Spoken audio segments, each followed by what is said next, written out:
வணக்கம் மக்களே, சற்றுமுன் கிடைத்த தகவல் ஒன்றை பார்க்க போகிறோம். தேர்தல் முடிவுகளுக்கு பிறகு அதிமுக தலைமையில் மாற்றம், திடீர் தகவல். இந்த ஒரு தகவலை பற்றி தான் நாம் பார்க்க போகிறோம். தகவலை பார்ப்பதற்கு முன்னதாக நீங்கள் நம்மளுடைய சேனலுக்கு புதிய பார்வையாளர்களாக இருந்தீர்கள் என்றால் மறக்காமல் நம்மளுடைய சேனலை சப்ஸ்கிரைப் செய்து வைத்துக் கொள்ளுங்கள்.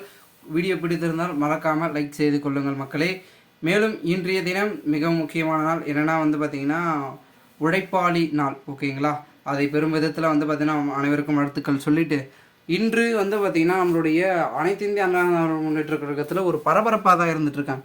காரணம் என்னவென்றால் தற்சமயம் வரைக்கும் பார்த்திங்கன்னா தேர்தல் முடிவு பார்த்திங்கன்னா நெருங்கி கொண்டிருக்கிறது. ஓகேங்களா, இன்னும் பார்த்திங்கன்னா தேர்தல் முடிவுக்கு கிட்டத்தட்ட 33 நாட்கள் இருந்து கொண்டிருக்கும் இந்த ஒரு சூழலில் பெரும் விதத்தில் பார்த்திங்கன்னா தேர்தல் முடிவுக்கு பிறகு அதிமுகவில் மாற்றம் நடைபெறும் அப்படின்னு சொல்லிட்டு இருக்காங்க. ஏன்னா சின்னம்மா அவர்கள் அதிமுகவின் தலைமையை கைப்பற்ற போகிறார்கள் அப்படி இப்படி என்று தகவல்கள் ஒரு பக்கம் சொல்லி கொண்டிருக்கும் சூழ்நிலையில் இது பெரும் விதத்தில் கொண்டு செல்ல வேண்டும் என்பதற்காக பலவிதமான முயற்சிகளிலும் சசிகலா தரப்புகள் செய்து கொண்டிருக்கிறார்கள்.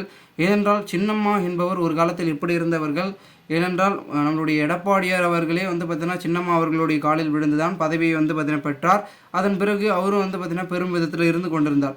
அடுத்தடுத்து இருக்கக்கூடிய அமைச்சர்கள் கூட பார்த்திங்கன்னா சசிகலா அவர்கள் காலில் விழுந்து தான் பார்த்திங்கன்னா பதவிகளையும் வாங்கியிருக்காங்க. நிறைய பேர் இருந்துக்கிறாங்க. ஏன்னா சசிகலா அவர்கள் ஒரு கட்டத்தில் பெரும்பான்மையான பதவியில் இருந்தாங்க. இப்பொழுது கட்சியிலிருந்து நீக்கப்பட்டு ஒன்றும் இல்லாமல் பார்த்திங்கன்னா இருந்து கொண்டிருக்கிறார். ஆனாலும் அதிமுக இப்பொழுது என்ன நிலைக்கு போயிட்டுருக்குன்னா கடும் வீழ்ச்சி, அழிவை நோக்கி போய் கொண்டிருக்கிறது. அதாவது அழிவுனா அழிவு இல்லை, அதாவது ஒரு பின்னடைவை நோக்கி போயிட்டுருக்கு. பெருசாக ஆதரவு இல்லை, பெரும் பார்த்திங்கன்னா போகிற இடம்லாம் பார்த்திங்கன்னா ஒரு அங்கீகாரம் கிடைக்காமல் போயிட்டுருக்கு. அதிமுக இதே நிலைமை போயிட்டு இருந்தால் 2024 மிக மோசமான நிலைக்கு தள்ளப்பட்டு விடும்.